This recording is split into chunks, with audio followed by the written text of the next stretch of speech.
Welcome back to Grow with Bilal Jawaid. Today we are covering if, the foundation of all conditional logic in Excel. And once you understand its three simple parts, every other logical formula becomes easy. In this video, we are not just learning theory, we'll build an overtime calculator, a bonus eligibility rule using AND, a transport allowance rule using OR, and a grading system using IFS. And here's the real shift. This is where Excel stops being a calculator and starts becoming a decision maker. Every system you will ever build, salary bands, performance ratings, contract alerts, all of it runs on if logic. We'll also cover if error. So instead of messy error messages, your reports stay clean, professional, readable. Let's get into it. Go to the if practice sheet.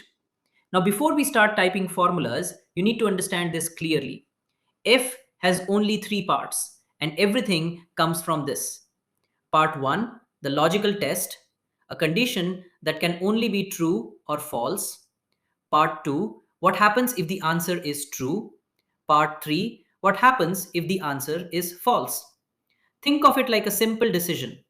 If this is true, do this. Otherwise, do that. That's it.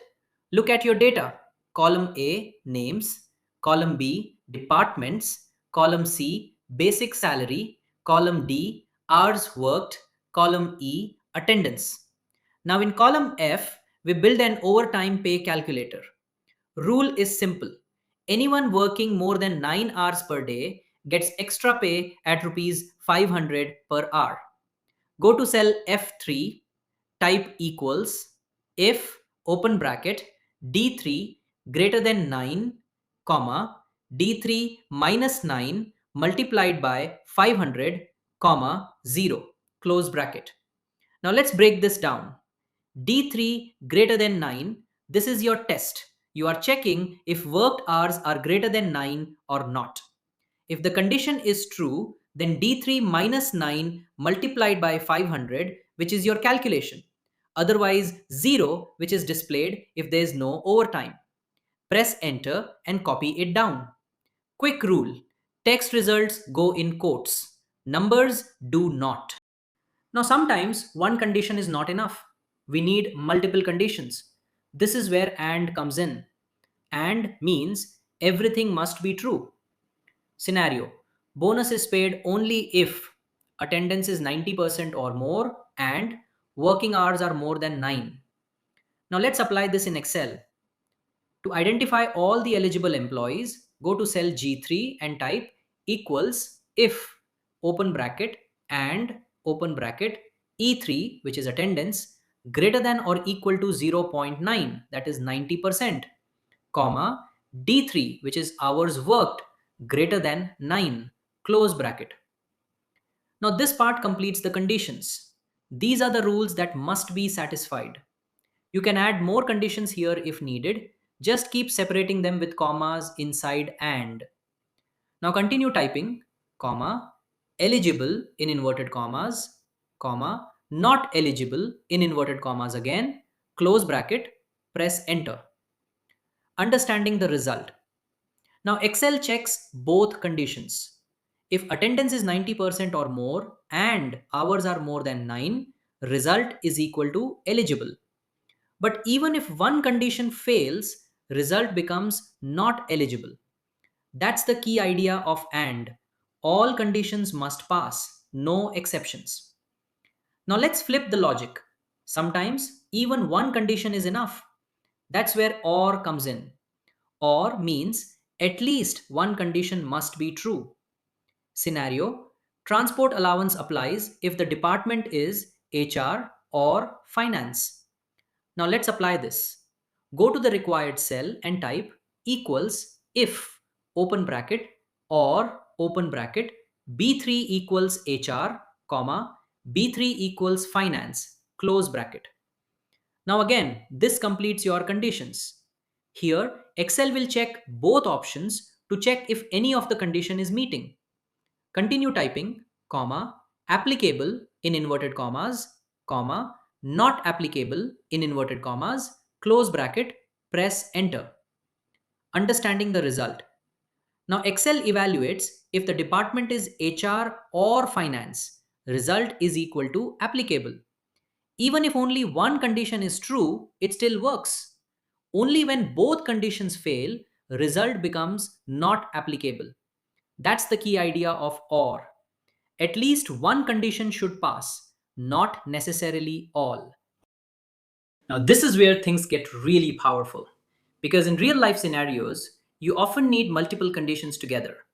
An employee is eligible if they belong to HR or finance, and at the same time, their attendance is above 90%, and their hours worked are more than 9. Now, understand the logic first. We are checking two types of conditions. First, department, which can be HR or finance. This is a flexible condition, so we use OR. Second, performance conditions, attendance above 90% and hours worked above 9. These are strict conditions.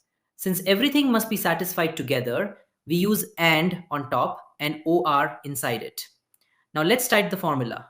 Equals if open bracket and open bracket OR open bracket B3 equals HR, comma B3 equals finance, close bracket. Up till here, we have completed the OR condition. So we close the bracket and now continue with the AND part, comma, E3 greater than 0.9, comma, D3 greater than 9. By now, you have completed the AND part.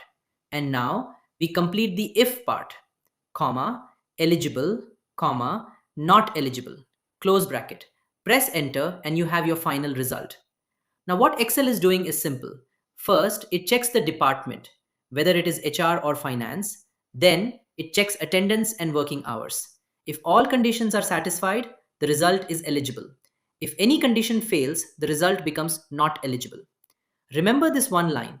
OR gives options and enforces rules. Now, a very interesting one, not. Not simply reverses logic. If something is true, not makes it false. And if something is false, not makes it true. You use not when you want to exclude something. For example, apply a rule to everyone except HR. Example equals if open bracket not open bracket B3 equals HR close bracket comma non HR comma HR close bracket. So everything except HR becomes non HR. Simple and very useful when working with exclusions. Now let's talk about another important topic, which is nested if. Nested if basically means an if formula inside another if formula. Now let's practice this in our file. Go to cell K3, type equals if, open bracket, E3 greater than or equal to 0.9, comma, excellent, comma, if, open bracket, E3 greater than or equal to 0.75, comma, satisfactory, comma, needs improvement, close bracket, close bracket. Now let's understand this simply. First, Excel checks if attendance is 90% or above. If yes, result is excellent. If not, it moves to the next condition. If attendance is 75% or above, result is satisfactory. And if neither condition is met, result becomes needs improvement. So Excel checks conditions step by step and returns the first true result it finds. Now, linking from what we just learned about nested if, imagine this. You don't have just two or three outcomes. You have four, five, maybe six conditions. Now, nested if starts to get messy. Too many brackets, too hard to read, and very easy to break. That's exactly where IFS comes in. IFS is basically a clean version of multiple if conditions. Instead of nesting one if inside another, you simply write conditions one after another in a straight line. Let's create an example based on salary. We want to assign grades. If salary is above 100,000, grade A. If above 70,000, grade B. If above 50,000, grade C.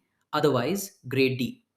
Now go to cell L3 and type equals IFS, open bracket, C3 greater than 100,000, comma, A, comma, C3 greater than 70,000, comma, B, comma, C3 greater than 50,000, comma, C, comma, C3 less than or equal to 50,000, comma, D, close bracket, press enter. Now Excel evaluates this step by step from top to bottom. The first condition that matches gets selected. That's why the order of conditions is extremely important in IFS. You must always structure your formula carefully. Start with the highest value condition first, then move down gradually. For example, if you place C3 greater than 70,000 before C3 greater than 100,000, then every value above 100,000 will also satisfy the 70,000 condition first, and Excel will incorrectly assign grade B instead of grade A because Excel stops at the first true condition it finds. So correct sequencing is critical. Always go from highest to lowest. Otherwise, your logic will break even if the formula is technically correct. Now let's move to something equally important. Real data is never perfect. Formulas often return errors like div0, value, NA, and in our reports, we cannot show these errors because they look unprofessional. So we use if error. If error simply means if this formula returns an error, show something clean instead. Now let's apply this in our file. In cell L11, our grading formula is returning an error. It shows NA because the condition does not properly evaluate for a value like 50,000 in our logic setup. Now let's fix this. Go to cell M3. We take the same formula from L3, but this time we wrap it inside if error.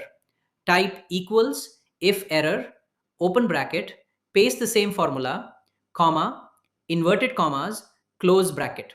Now understand this carefully. We are using inverted commas because Excel treats anything inside quotes as text. So when we write, it means an empty text output. In other words, nothing will be displayed.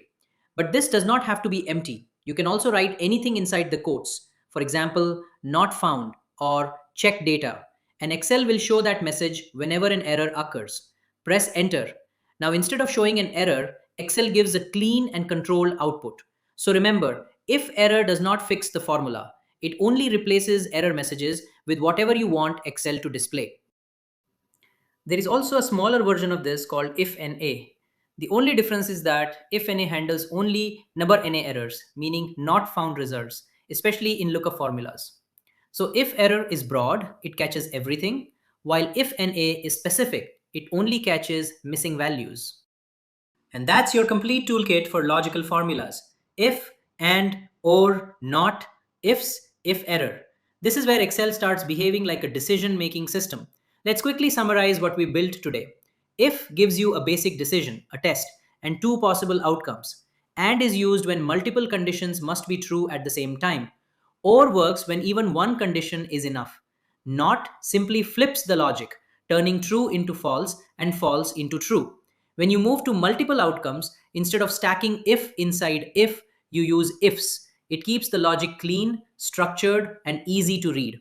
And finally, if error. It does not change your logic, it only controls the output. So any error is replaced with a clean result of your choice. With these tools, you are no longer just writing formulas, you're building decision systems inside Excel.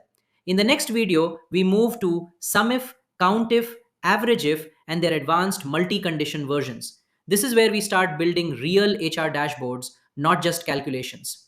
If this helped you, like the video, subscribe, and share your topic requests in the comments. See you in the next one.